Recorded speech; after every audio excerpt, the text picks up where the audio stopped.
1,300 people. That is all that remains of one of the oldest human lineages on the planet. While you read this, the Hadzabe of Tanzania wake up to hunt wild warthogs in the same way their ancestors did when the Egyptians did not even dream of building pyramids. It is not a performance for tourists. It is not a symbolic ritual.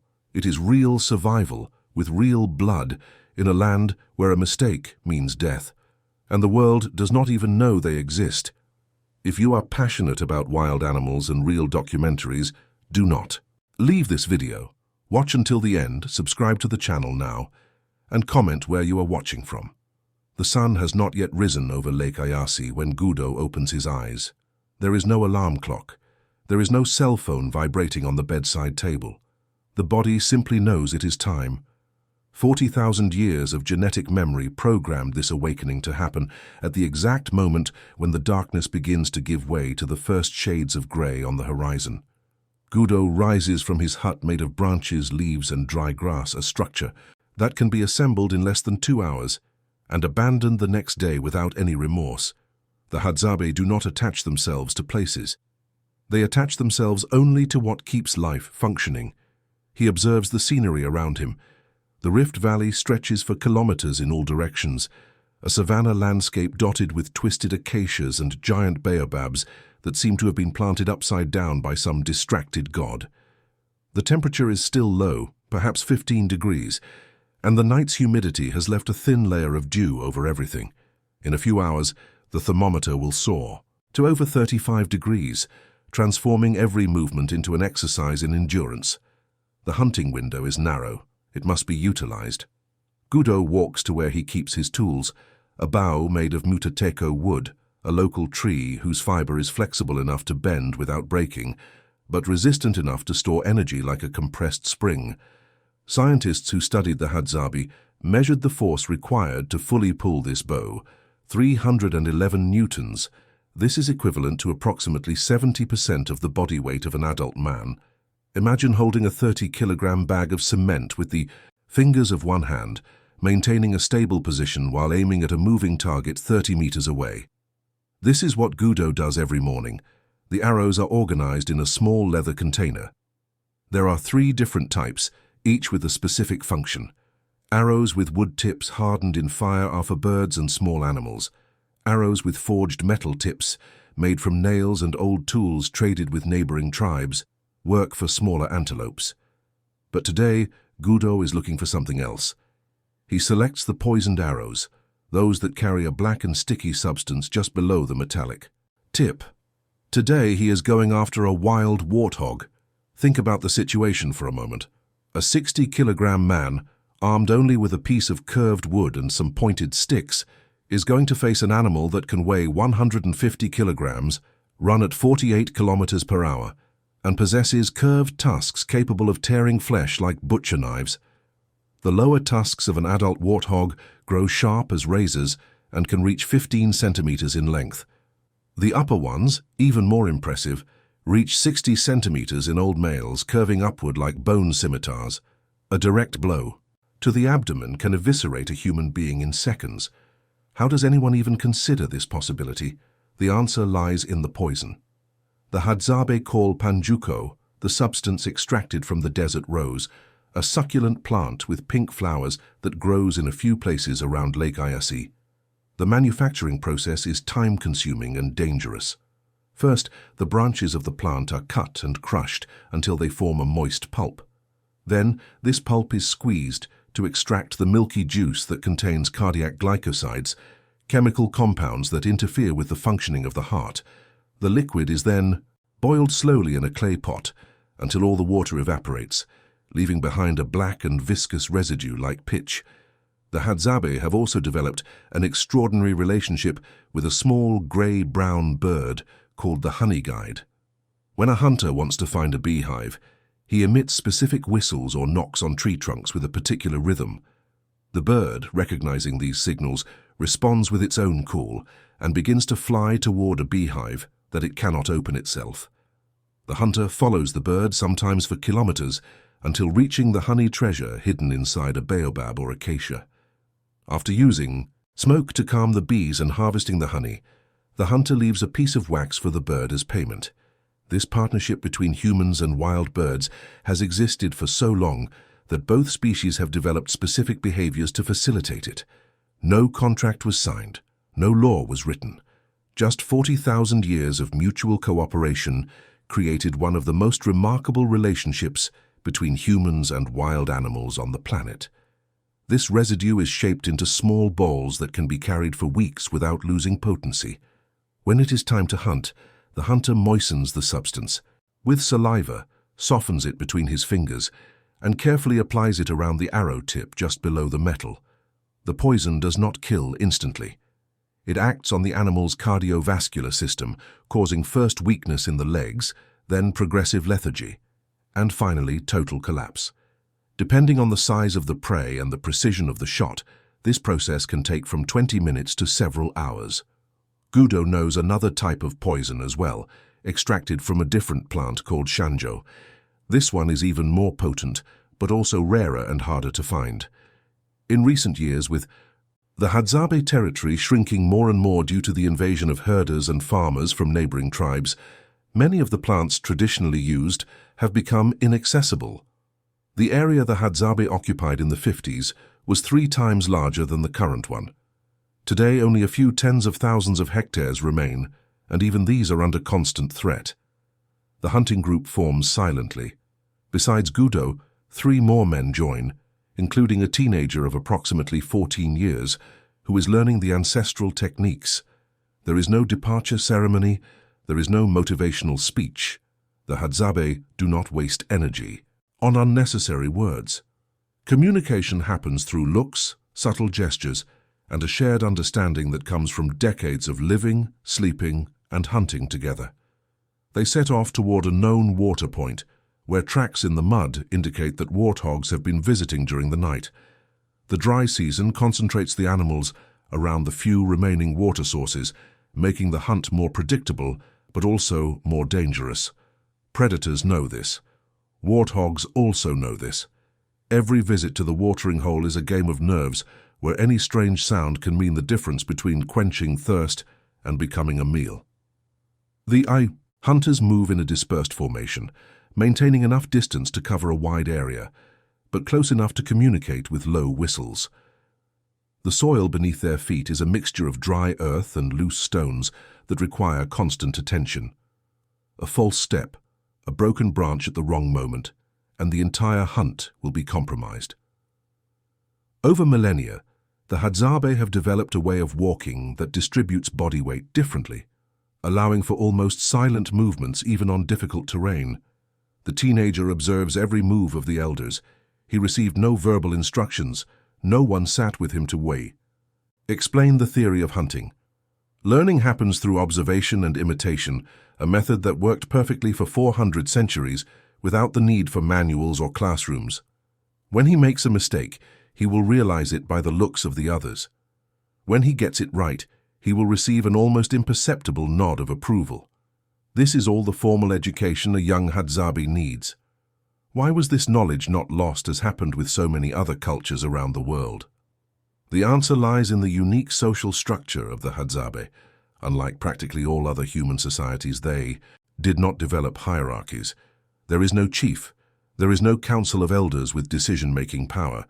There is no private property in the traditional sense. Each individual is free to come and go when they want, hunt where they prefer, and disagree with any proposal without fear of punishment. Decisions that affect the group are made by consensus through open discussions, where a child's voice has the same theoretical weight as the voice of an experienced hunter. This radical equality extends to the distribution of food. When a hunter kills a large prey, he is not the owner of that meat. The entire community has an automatic right to a share. The hunter himself may receive an identical or even smaller portion than other members of the group.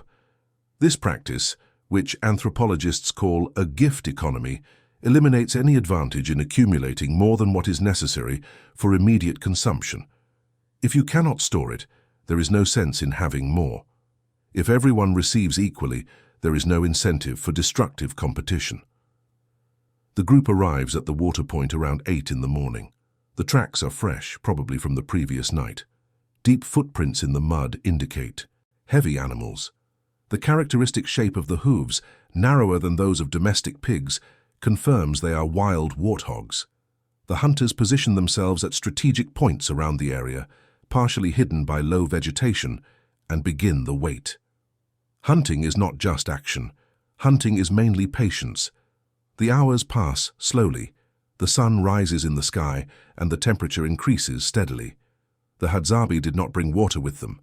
They know plants whose roots store liquid and can be chewed in case of extreme necessity. They also know the signs of dehydration and know exactly how far they can push their bodies before compromising their reaction capacity. This knowledge does not come from physiology books. It comes from generations of experience passed from father to son through silent example. Around noon, when the heat is already almost unbearable, the teenager notices movement in the vegetation on the other side of the watering hole. His young eyes are sharper than those of the older hunters. He freezes in place, breath controlled, and emits a very low whistle that is barely distinguishable from the wind in the leaves. The others understand immediately. A male warthog emerges from the woods, cautious-like, every animal that has survived long enough to develop scars. His body is covered in dark and sparse hair, the thick skin marked by previous encounters with predators and rivals. The characteristic warts that give the species its name, protrusions of connective tissue that protect the eyes during combat, are well developed, indicating a mature animal. The lower tusks shine with a yellowish tone of worn ivory. This warthog has already faced lions and survived. He has already disputed females and won. He has already escaped traps and less skilled hunters, but he has never faced Gudo. The warthog approaches the water with the confidence of one who dominates his territory. He stops at the edge of the watering hole, raises his snout to sniff the air, rotates his ears in all directions looking for suspicious sounds. The Hadzabe remain absolutely immobile. Not an eyelid moves. The bodily discipline developed over decades allows them to control even the involuntary reflexes that would normally reveal the presence of a lurking predator. Gudo measures the distance between the hunter and the prey. Approximately 25 meters. Gudo's poisoned arrow, when fired with full force, reaches a speed of 45 meters per second. This is faster than most cars on a residential street. The kinetic energy at the moment of impact is around 37 joules, enough to penetrate thick hide and reach muscle tissue or, with luck, some vital organ. But speed and energy mean nothing without precision. The warthog lowers its head to drink. It is the moment of maximum vulnerability. The eyes are temporarily obscured by the structure of the skull itself, the attention diverted to the act of quenching thirst. Gudo raises the bow with a fluid movement that seems to happen in slow motion. The string is pulled until it touches the cheek, the muscles of the arm, shoulder, and back working in perfect harmony. The aim is instinctive, the result of thousands of repetitions since childhood. The arrow flies. The sound of the shot is almost imperceptible, a whisper of cut air that gets lost in the ambient noise of the savannah. The warthog has no time to react. The metallic tip hits its right flank, just behind the front leg, penetrating about 10 centimeters before stopping. It is not a fatal shot. It did not hit heart or lung, but it did not need to hit. The poison has already begun its work. The animal gives a reflex jump and bolts toward the vegetation, disappearing in seconds. The hunters do not run after it. There is no rush. The cardiac glycosides are now circulating through the warthog's bloodstream, interfering with the functioning of the heart muscle cells. Each heartbeat, accelerated by flight, distributes more poison through the organism. Running only speeds up the process. Gudo stands up calmly and walks to the point where the arrow hit the animal. On the ground, spots of blood indicate the direction of the escape. The color of the blood, bright red with small bubbles, suggests that the arrow may have grazed a lung. If true, the animal will fall faster. If not, it may take an hour or two. Either way, the result is certain. The Hadzabi follow the trail without haste, talking softly among themselves. The teenager asks questions for the first time, pointing to marks on the ground, to broken branches, to leaves stained with red. The elders respond with brief explanations, practical demonstrations, subtle corrections. This is the classroom, this is the curriculum. blood and tracks and silence. After approximately 40 minutes of walking, they find the warthog lying under a bush, gasping for breath, eyes glazed. The poison has done its job. The animal is still alive, but no longer has the strength to flee or attack. Gudo approaches with respect. There is no cruelty in his gaze, only the recognition that this creature is about to transform into life for his community. The final blow is quick and precise. A metal knife, also obtained by trade with neighboring tribes, pierces the animal's jugular, ending its suffering in seconds. The blood that gushes is collected in a cavity made in the soil itself. Nothing will be wasted. What happens next reveals more about the Hadzabi than any description of their hunting techniques. The liver is removed first and roasted immediately over an improvised fire. This is the only moment when the hunters eat before taking food to the camp. The liver is rich in nutrients that need to be consumed fresh, and tradition dictates that the hunters are entitled to this portion as recognition for the effort of the hunt. But even here, the division is egalitarian. Each of the 4 men receives a piece of the same size, regardless of who fired the fatal arrow. The carcass is then prepared for transport. The hide is carefully removed to be used later as material for clothing, ropes, and containers. The internal organs are separated into categories. Some, like the heart and kidneys, will be divided among all the families in the camp. Others, called epime, are reserved for specific rituals where only initiated adult men can participate. The meat is cut into manageable pieces and distributed among the hunters to carry back. The total weight of the slaughtered warthog is approximately 70 kilograms, after subtracting viscera and lost blood. Divided among 4 men, each carries about 17 kilograms, on their back during the several kilometers back to the camp. The teenager carries a smaller, but still significant portion. There is no complaint. There is no negotiation. Each takes his part of the work as if it were the most natural thing in the world. How did this culture of absolute sharing survive when so many other societies developed private property, social classes, and wealth accumulation? The answer may lie in the environment where the Hadzabe live. In a savanna where the temperature can vary 30 degrees in a single day, where rain can be missing for months on end, where predators lurk in every clump of grass, individual survival is practically impossible. Even the most skilled hunter spends most days without getting anything. Even the most experienced gatherer sometimes returns empty-handed. The only way to ensure that no one starves is to ensure that everyone shares everything. Anthropologists observed that the most successful Hadzabe hunters do not obtain any reproductive advantage over the less skilled.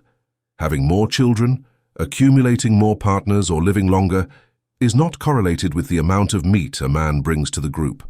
The only benefit of being a good hunter is the respect of others, a social currency that cannot be stored, borrowed, or inherited. The group arrives at the camp in the late afternoon. The women and children are already gathered, preparing fires and organizing the tubers and fruits collected during the day. The arrival of the meat causes a contained reaction of satisfaction, but no one demonstrates exaggerated excitement. The Hadzabe consider emotional ostentation as inappropriate as material ostentation.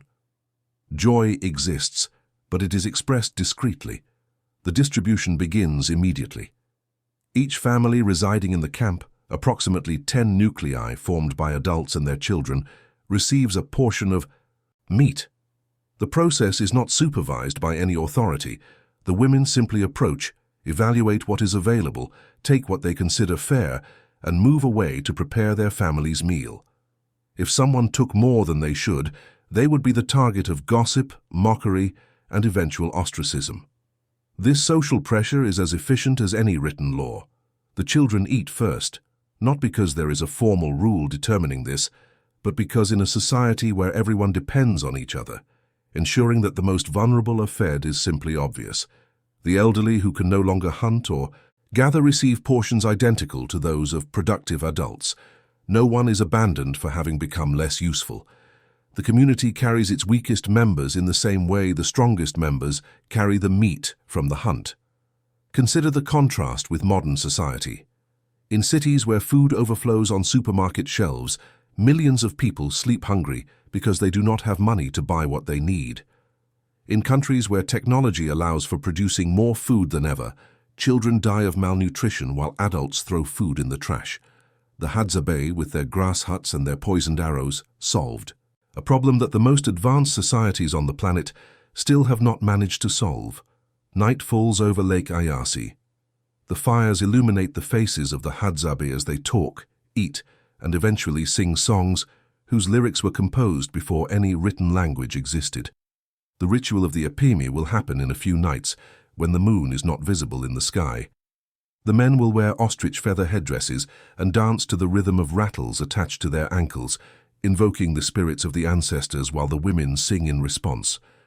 Modern science has discovered something fascinating about the Hadzabi in recent years. Their digestive system houses a diversity of gut bacteria that surpasses any urban population studied.